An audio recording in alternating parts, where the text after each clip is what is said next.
Good evening, all of BSc Second year students.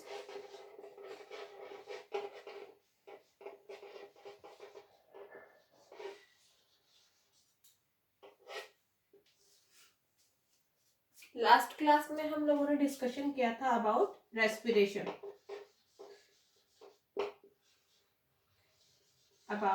Respiration, जिसमें मैंने आप लोगों को बताया था रेस्पिरेशन के जर्नल मीनिंग की बात की जाए या अगर अपन जर्नल मीनिंग लैंग्वेज में बात करें तो रेस्पिरेशन का जर्नल मीनिंग होता है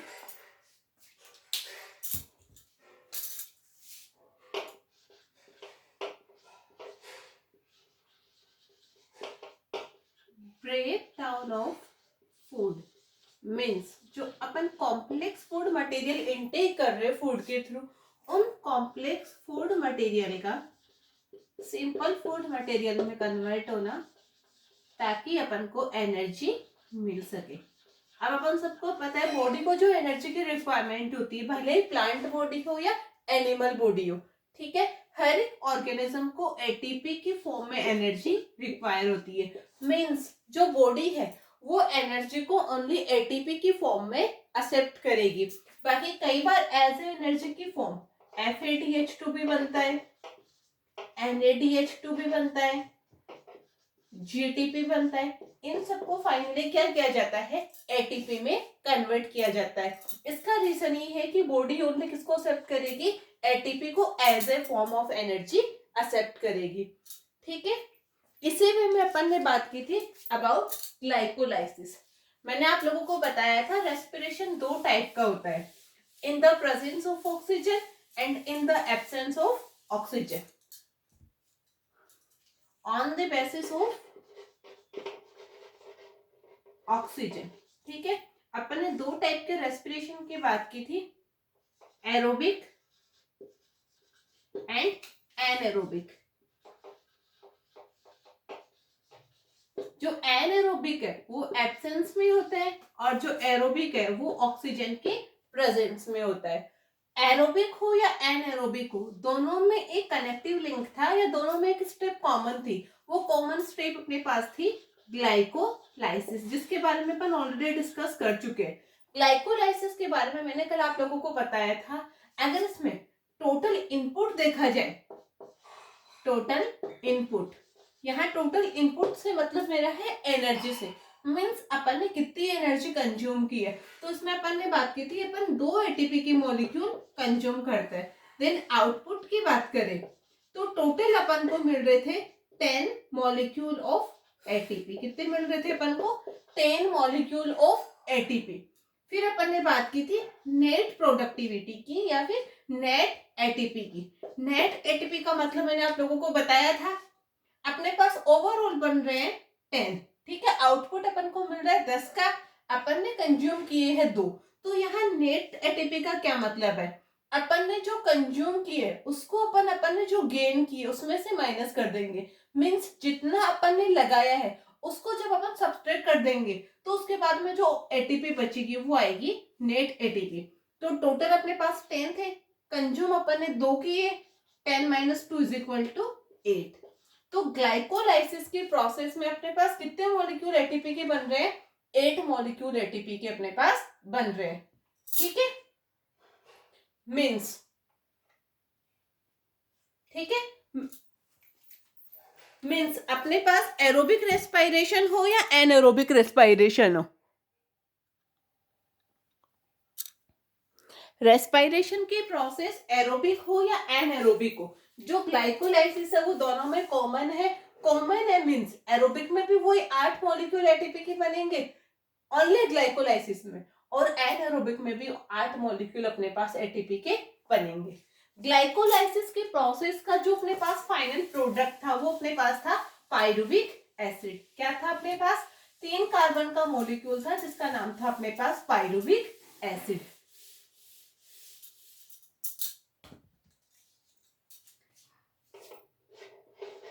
ग्लाइकोलाइसिस के बाद में अपने पास बना है पायरुविक एसिड या पायरुवेट। अब इस पायरुवेट के फ्यूचर की बात की जाए तो इस पायरुवेट का फ्यूचर है वो 2 चीजों पे डिपेंड करता है, एक ऑक्सीजन की प्रेजेंस पे, एक ऑक्सीजन की एब्सेंस में।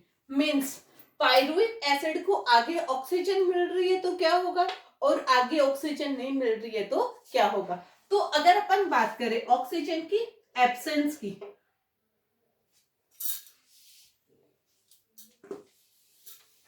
सपोज पायरुविक एसिड को क्या मिल रही है, ऑक्सीजन नहीं मिल रही है, O2 इज एब्सेंट। ठीक है, अगर ऑक्सीजन एब्सेंट है तो दो टाइप की पॉसिबिलिटी है यहाँ पे। एक हो सकता है यहाँ पे एल्कोहलिक फर्मेंटेशन, दूसरा यहाँ पे हो सकता है लैक्टिक एसिड फर्मेंटेशन।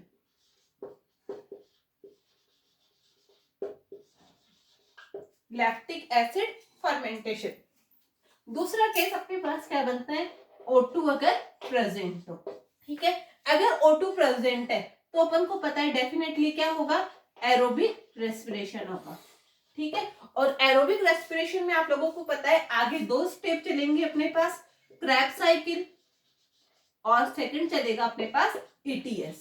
ठीक है, ETS का रीजन ये है कि जो एनर्जी आएगी वो FeTH2 की फॉर्म में भी आ सकती है, NADH2 की फॉर्म में भी आ सकती है, बट बॉडी ओनली ATP को एक्सेप्ट करती है। देन ETS की हेल्प से क्या होगा, पूरी जो भी एनर्जी आ रही उसको ATP में कन्वर्ट किया जाएगा। ये दोनों जो स्टेप है, क्रेब्स साइकिल और ETS, ये कंप्लीट होगी माइटोकॉन्ड्रिया की मैट्रिक्स में। कहाँ कंप्लीट होगी, मैट्रिक्स ऑफ माइटोकॉन्ड्रिया। और जो ग्लाइकोलाइसिस की प्रोसेस अपन ने कंप्लीट की है, जहां पे अपने पास पायरुविक एसिड बना है, ये प्रोसेस हो रही थी साइटोप्लाज्म में। ठीक है, यही रीजन है कि माइटोकॉन्ड्रिया को अपन क्या बोलते हैं, पावर हाउस ऑफ सेल। देखो जो भी एनर्जी है, जितनी भी फंक्शनिंग होती है, हर फंक्शनिंग के लिए बॉडी को एनर्जी की रिक्वायरमेंट होती है, और वो एनर्जी कहाँ से आती है, माइटोकॉन्ड्रिया से आती है। यही रीजन है कि अपन माइटोकॉन्ड्रिया को क्या बोलते हैं, power house of the cell. ठीक है, तो फिलहाल अपन बात कर रहे थे in the absence of O2, means O2 की एब्सेंस में दो स्टेप पॉसिबल है, एल्कोहलिक फर्मेंटेशन और लैक्टिक एसिड फर्मेंटेशन। तो अपन दोनों की बात करते हैं कि एल्कोहलिक फर्मेंटेशन कैसे होता है और लैक्टिक एसिड फर्मेंटेशन कैसे होता है। ठीक है, सबसे पहले अपन डिस्कशन करेंगे अबाउट एल्कोहलिक फर्मेंटेशन। समझ में आ रहा है, ठीक है। देखिए एल्कोहलिक फर्मेंटेशन, एल्कोहलिक फर्मेंटेशन की जो प्रोसेस है वो होती है यीस्ट में। किसमें होगी, यीस्ट में होगी, याद रखिएगा। और लैक्टिक एसिड फर्मेंटेशन है वो होगा मैमेलियन सेल में। अब होता क्या है एल्कोहलिक फर्मेंटेशन में, अपने पास क्या प्रेजेंट है, पायरुविक एसिड या पायरुवेट, कंफ्यूज नहीं होना है, दोनों एक ही चीज है। ये पायरुविक एसिड है, यहाँ पे एक एंजाइम अपना रोल प्ले करेगा जिसका नाम है डी कार्बोक्सिलेज। ठीक है, डी कार्बोक्सिलेज जो एंजाइम है वो स्पेसिफिक सबस्ट्रेट की प्रेजेंस में काम करता है और वो है मैग्नीशियम। ठीक है, मैग्नीशियम की प्रेजेंस में ही काम करेगा। अगर मैग्नीशियम नहीं है देन ये डीकार्बोक्सिलेज अपना काम नहीं करेगा। और डीकार्बोक्सिलेज एंजाइम की प्रेजेंस में ये जो पायरुविक एसिड है ये कन्वर्ट हो जाएगा एसिटाल्डिहाइड में।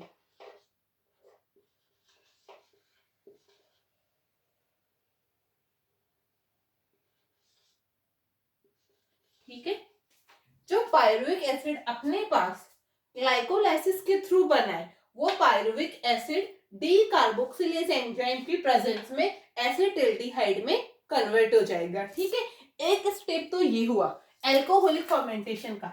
इसी प्रोसेस में दूसरा स्टेप भी होता है, मींस जो एल्कोहलिक फर्मेंटेशन है वो एक टू स्टेप प्रोसेस है। ये एसिटाल्डिहाइड एक नए एंजाइम जिसका नाम है डी हाइड्रोजिनेज, ठीक है, डी हाइड्रोजिनेज एंजाइम के प्रेजेंस में कन्वर्ट हो जाएगा एथेनॉल में। और यही अपना क्या है एल्कोहलिक फर्मेंटेशन का फाइनल प्रोडक्ट है। यह अपना अपन को जो मेन प्रोडक्ट गेन करना था वो यही है एथेनॉल। फिर से देखिएगा अपने पास ग्लाइकोलाइसिस के थ्रू क्या आया है, पायरुविक एसिड आया है। ये पायरुविक एसिड ऑक्सीजन की एब्सेंस में एल्कोहलिक फर्मेंटेशन के लिए प्रिपेयर है। अब बात करते हैं एल्कोहलिक फर्मेंटेशन कैसे होगा। तो जो पायरुविक एसिड है उसे एक एंजाइम को काम में लेगा डी कार्बोक्सिलेज, और डी कार्बोक्सिलेज एंजाइम के प्रेजेंस में कन्वर्ट हो जाएगा एसिटिल्डिहाइड में। ये एसिटिल्डिहाइड फिर से एक एंजाइम को यूटिलाइज करेगा, उसका नाम है डीहाइड्रोजिनेज, और किस में कन्वर्ट हो जाएगा, एथेनॉल में, जो कि एक एल्कोहलिक फॉर्म है। ठीक है, अब ये जो प्रोसेस है मींस एल्कोहलिक फर्मेंटेशन की जो प्रोसेस है वो काम आती है इंडस्ट्रियल यूजेज में। मींस जितनी भी ये ड्रिंक बनती है, वोडका है, रम है, ठीक है, जितनी भी एल्कोहलिक ड्रिंक्स बनती है उन सब में इसका यूटिलाइजेशन होता है। इसके अलावा जितने भी बेकरी प्रोडक्ट बनते हैं उसमें भी कुछ अमाउंट में एल्कोहलिक फर्मेंटेशन को यूटिलाइज किया जाता है। इसके अलावा जो मेडिकल इंडस्ट्री है, आपको पता है कुछ सिरप ऐसे आते हैं ऑलमोस्ट जिनमें एथेनॉल का मिक्सचर आता है। ठीक है, तो जितने भी मेडिसिन वगैरह बनती है, फार्मास्यूटिकल इंडस्ट्रीज वगैरह है, उन सब में भी एल्कोहलिक फर्मेंटेशन को यूटिलाइज किया जाता है। सबसे इंपॉर्टेंट चीज, जब एथेनॉल या अल्कोहल का फॉर्मेशन होता है उस टाइम पे एक साइकिल में या एक एल्कोहलिक फर्मेंटेशन में ओनली 13% एथेनॉल अपन को मिलता है, या जो यीस्ट है वो एक टाइम में ओनली 13% एथेनॉल को ही बना पाता है। इससे ज्यादा एथेनॉल बनाने की पॉसिबिलिटीज में नहीं होती है। अगर इससे ज्यादा एथेनॉल बना देन जो यीस्ट सेल है वो मर जाएगी, उसकी डेथ हो जाएगी, कि इससे ज्यादा एथेनॉल को टॉलरेट नहीं कर पाएगी। ये अपना कंप्लीट हुआ एल्कोहलिक फर्मेंटेशन। अब देखिए एल्कोहलिक फर्मेंटेशन की जो प्रोसेस है, एसिटाल्डिहाइड बन गया, एसिटाल्डिहाइड से जब एथेनॉल बनता है उस टाइम पे यहाँ पे दो मॉलिक्यूल NaDH2 के भी काम में आते हैं। मींस दो NaDH2 का यूटिलाइजेशन होगा, उसके बाद में एसिटाल्डिहाइड एथेनॉल में कन्वर्ट होगा। ठीक है, तो अपन ने क्या बात की थी कि ग्लाइकोलाइसिस के थ्रू कितने एटीपी बने थे, 8 एटीपी बने थे। ठीक है, लेकिन उससे पहले मैंने आप लोगों को ये बताया था कि अगर एनएरोबिक रेस्पिरेशन को ओवरऑल देखा जाए तो एनएरोबिक रेस्पिरेशन में ओवरऑल अपन को ओनली 2 एटीपी मॉलिक्यूल मिलते हैं। ठीक है, ग्लाइकोलाइसिस में मैंने बात की 8 एटीपी के मॉलिक्यूल बन रहे हैं, और ओवरऑल अगर अपन बात करें एनएरोबिक की तो उसमें ओनली 2 मॉलिक्यूल बन रहे हैं। मींस बाकी के 6 मॉलिक्यूल कहाँ गए। ग्लाइकोलाइसिस में जो 8 बने थे उसमें से 2 तो बता रहे लास्ट में, बट 6 मॉलिक्यूल कहाँ गए, तो उसकी कैलकुलेशन यहां से समझिए आप लोग। 2 NaDH2 काम में आ रहे हैं। ठीक है, ग्लाइकोलाइसिस में 2 NaDH2 बने थे अपने पास, तो वो ग्लाइकोलाइसिस वाले 2 NaDH2 यहाँ काम आ जाएंगे, और ओवरऑल एरोबिक के लिए ओनली 2 मॉलिक्यूल एटीपी का फॉर्मेशन होगा। यही रीजन है कि एरोबिक रेस्पिरेशन में अपने पास 36 या 38 एटीपी बनते हैं, और एनएरोबिक रेस्पिरेशन में ओनली 2 एटीपी बनते हैं। ठीक है, मींस एनर्जी का जो आउटपुट है वो एनएरोबिक में अपन को कम देखने को मिलेगा। ये हुआ अपना एल्कोहलिक फर्मेंटेशन कंप्लीट। देन अपन बात करते हैं लैक्टिक एसिड फर्मेंटेशन की।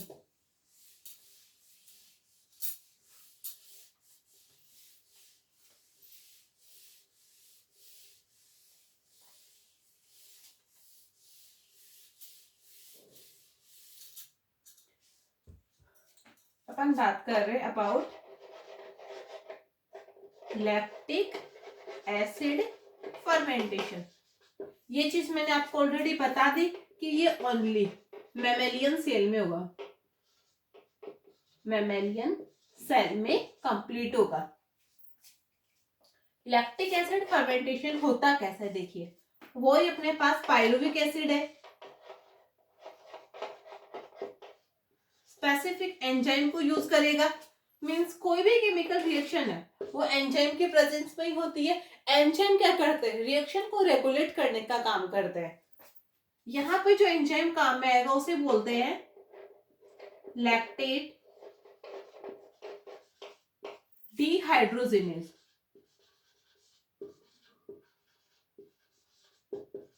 ठीक है, लैक्टेट डिहाइड्रोजिनेज एंजाइम क्या करेगा, पायरुविक एसिड को कन्वर्ट कर देगा लैक्टिक एसिड में। ये लीजिए आपका लैक्टिक एसिड फर्मेंटेशन कंप्लीट हुआ। बहुत छोटे से स्टेप है, पायरुविक एसिड है, स्पेसिफिक एंजाइम आएगा लैक्टेट डिहाइड्रोजिनेज, और ये क्या कर देगा, लैक्टिक पायरुविक एसिड को लैक्टिक एसिड में कन्वर्ट कर देगा। ये प्रोसेस होती है मैमेलियन सेल्स में, ठीक है। और एल्कोहलिक फर्मेंटेशन होता है यीस्ट सेल में। ये हुआ अपना एनएरोबिक रेस्पिरेशन कंप्लीट। क्या कंप्लीट हुआ अपना, एनएरोबिक रेस्पिरेशन कंप्लीट हुआ। मैंने आप लोगों को बताया था कि पायरुविक एसिड का फ्यूचर दो बातों पे डिपेंड करता है, ऑक्सीजन की एब्सेंस पे और ऑक्सीजन की प्रेजेंस पे। तो ऑक्सीजन की एब्सेंस में अपन ने बात कर ली कि इसके पास दो चांसेस है, या तो एल्कोहलिक फर्मेंटेशन में जाए या फिर लैक्टिक एसिड फर्मेंटेशन में जाए। यहां तक बात हुई अपनी एनएरोबिक रेस्पिरेशन की, और अपन ने बता दिया कि एनएरोबिक रेस्पिरेशन से finally only 2 molecule of ATP का फॉर्मेशन होता है।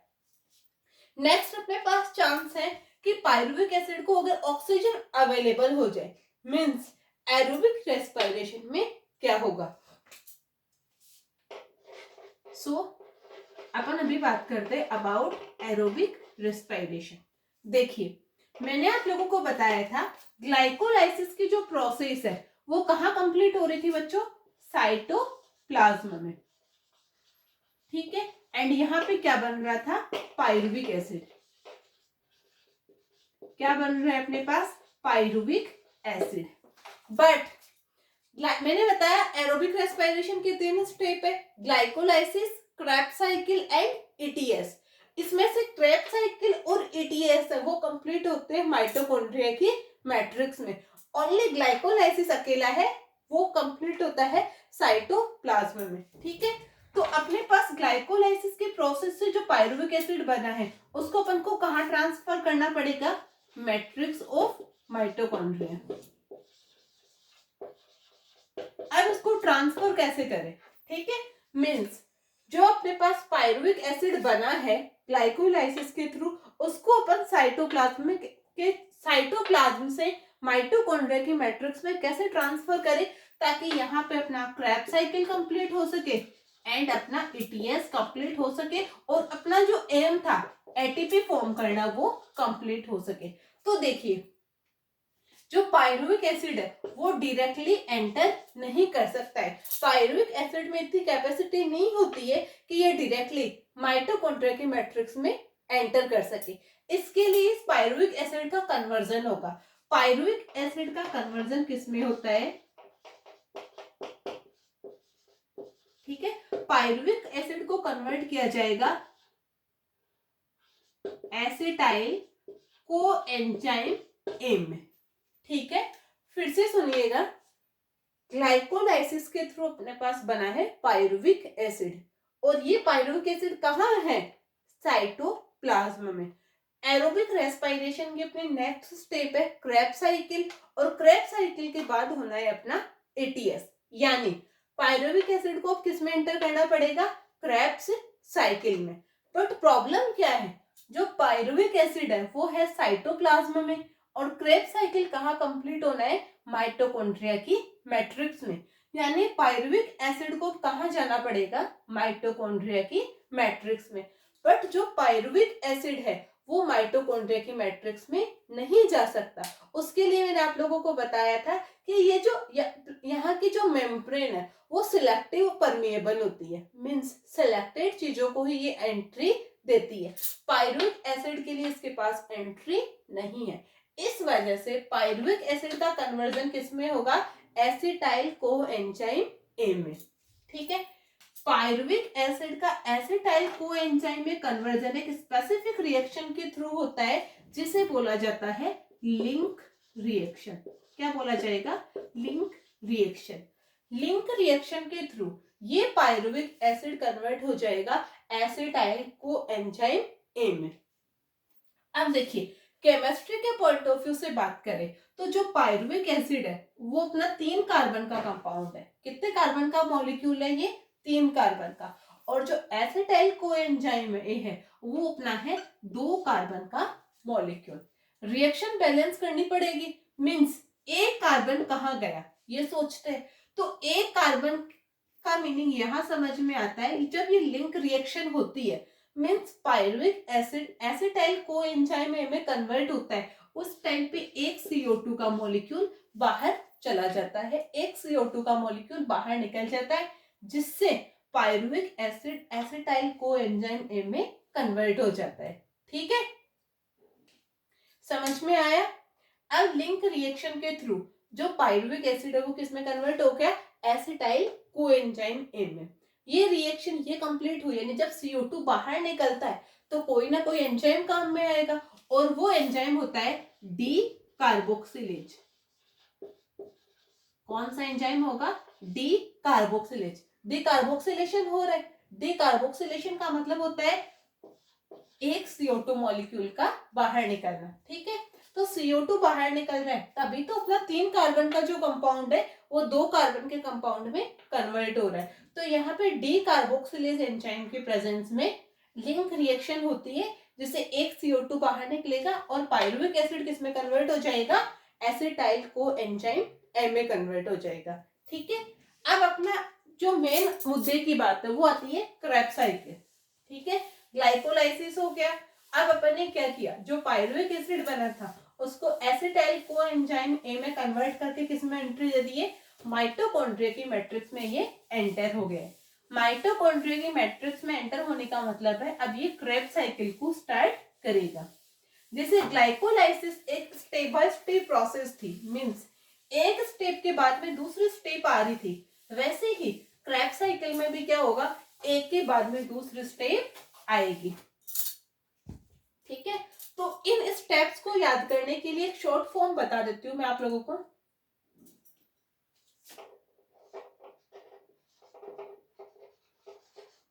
एक लाइन आप लोगों को लर्न करनी है, सिट्रेट इज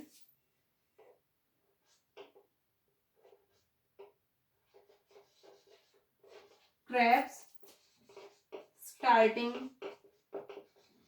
सबस्ट्रेट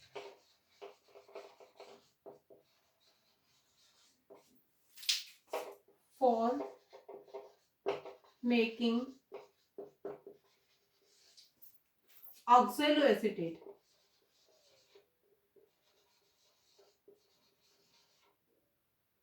ठीक है, एक लाइन आप लोगों को लर्न रखनी है या याद रखनी है, citrate is Krebs starting substrate for making oxaloacetate. अगर आप लोग इतनी लाइन याद रख लेते हैं देन आपको क्रेब्स साइकिल याद नहीं रखना पड़ेगा। क्रेब्स साइकिल में जितने भी अपने पास सबस्ट्रेट प्रोडक्ट है वो आप लोगों को ऑटोमेटिकली याद हो जाएंगे। अब देखिए होता कैसे क्रेब्स साइकिल। सबसे पहले अपन फर्स्ट स्टेप की बात कर लेते हैं, उसके बाद में अपन आगे की स्टेप आप लोगों को अपने आप समझ में आएगी। अपने पास सबसे पहले क्या है, एसिटाइल कोएंजाइम ए। अपने पास क्या है, एसिटाइल कोएंजाइम ए। ये एसिटाइल कोएंजाइम ए क्या करेगा, ऑक्सैलोएसिटिक एसिड के साथ में बॉन्डिंग करेगा। मींस जो लिंक रिएक्शन से एसिटाइल कोएंजाइम ए बना है, ये एसिटाइल कोएंजाइम किसके साथ रिएक्शन करेगा, ऑक्सैलोएसिटिक एसिड के साथ। अपन को पता है जो अपना एसिटाइल कोएंजाइम ए है ये है 2 कार्बन मॉलिक्यूल। कितने कार्बन है इसमें, नंबर ऑफ कार्बन की बात करें तो 2 कार्बन है। ऑक्सैलोएसिटिक एसिड मैंने फोटोसिंथेसिस में भी आप लोगों को बताया था, ये है 4 कार्बन का कंपाउंड। 4 और 2 मिलकर कितने कार्बन का कंपाउंड बनाएंगे, एक 6 कार्बन का कंपाउंड बनाएंगे। और वो 6 कार्बन का कंपाउंड होता है अपना सिट्रिक एसिड। क्या होगा, सिट्रिक एसिड। ठीक है, बन गया अपने पास फर्स्ट प्रोडक्ट। क्रेब्स साइकिल के लिए जो अपना फर्स्ट प्रोडक्ट है वो होता है सिट्रिक एसिड। अब आगे बात करते हैं, जो अपन ने लाइन लिखी है उसके थ्रू अपन बात करते हैं क्या क्या बनता है।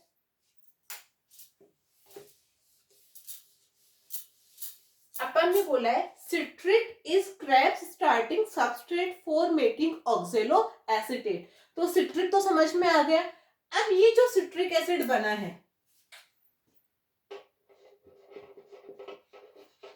सिट्रिक एसिड, ये सिट्रिक एसिड किसमें कन्वर्ट होगा, अगर आप लोगों को याद रखना पड़े तो इतनी लाइन याद रख ली।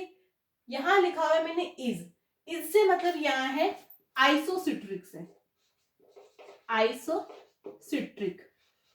ठीक है। फिर मैंने लिखा है क्रेब्स।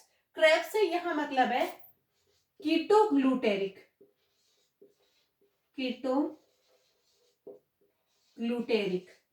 ठीक है। फिर मैंने लिखा है स्टार्टिंग। स्टार्टिंग से मतलब है सक्सिनाइल कोएंजाइम ए। फिर लिखा है सबस्ट्रेट।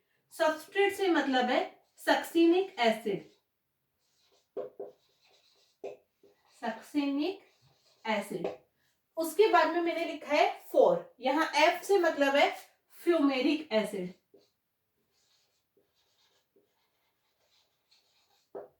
फ्यूमेरिक एसिड, ठीक है। उसके बाद में लिखा है मेकिंग, यहाँ एम से मतलब है मेलिक एसिड,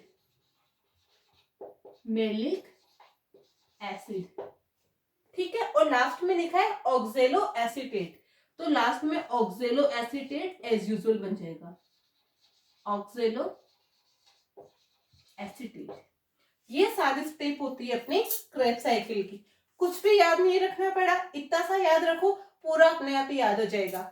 सबसे पहले एसिटाइल कोएंजाइम ए और ऑक्जेलो एसिटिक एसिड, 2 कार्बन का है एसिटाइल कोएंजाइम ए और 4 कार्बन का अपने पास है ऑक्जेलो एसिटिक एसिड, दोनों मिला के हुए 6 कार्बन। 6 कार्बन का बना citric acid. Citric acid convert हो जाएगा आइसोसिट्रिक एसिड में, आइसोमराइजेशन हो रहा है यहाँ पे, ठीक है। ये आइसोसिट्रिक एसिड कन्वर्ट हो जाएगा ग्लूटेरिक एसिड में। अब देखिए, जो ग्लूटेरिक एसिड जहां बुक्स में लिखा हुआ मिलेगा उसके आगे लिखा हुआ मिलेगा अल्फा, मींस इसके अल्फा कार्बन पे कुछ जुड़ा हुआ है, देन इसको अपन बोलते हैं अल्फा कीटोग्लूटेरिक एसिड। ये कीटोग्लूटेरिक एसिड कन्वर्ट होगा सक्सिनाइल कोएंजाइम ए में, सक्सिनाइल कोएंजाइम में कन्वर्ट होगा सक्सिनिक एसिड में, सक्सिनिक एसिड कन्वर्ट होगा फ्यूमेरिक एसिड में, फ्यूमेरिक एसिड से बनेगा मेलिक एसिड और मेलिक एसिड से क्या बन जाएगा ऑक्जेलो एसीटेट, ठीक है। क्या बन जाएगा ऑक्जेलो एसीटेट। और इस टाइप से क्या होगा अपना क्रेब्स साइकिल कंप्लीट होगा। अब ये एक स्टेप से दूसरी स्टेप है, दूसरी से तीसरी है, इनके बीच बीच में क्या बनेगा एटीपी, NADH2, FADH2, GTP और अलग अलग एंजाइम्स की प्रेजेंस में ये सारा काम होगा। अब कौन कौन से एंजाइम काम में आएंगे, कहाँ ATP बनेगा, कहाँ GTP बनेगा, कहाँ TPP बनेगा और कहाँ NADH2 बनेगा, वो सब बातें अपन करेंगे अपने नेक्स्ट क्लास में, ठीक है। और यहाँ पे जो भी एनर्जी की फॉर्म बनेगी, भले ही ATP बने, NADH2 बने, FADH2 बने या GTP बने, ये सारे के सारे कहाँ चले जाएंगे ETS में। क्यों कि आपको पता है बॉडी ओनली ATP को एक्सेप्ट करेगी, तो ETS में इलेक्ट्रॉन ट्रांसपोर्ट सिस्टम में क्या किया जाएगा, इन सबको ATP में कन्वर्ट किया जाएगा ताकि बॉडी की जो एनर्जी की रिक्वायरमेंट है उसको फुलफिल किया जा सके। अब कल आप लोगों अपन इससे आगे की बात करेंगे कि ये जो रिएक्शन हो रही है वो कौन कौन से एंजाइम की प्रेजेंस में हो रही है और कौन कौन से स्टेप में कौन सा मॉलिक्यूल एनर्जी का बनेगा, ठीक है। आई होप आप लोगों को ये समझ में आया होगा। Thank you.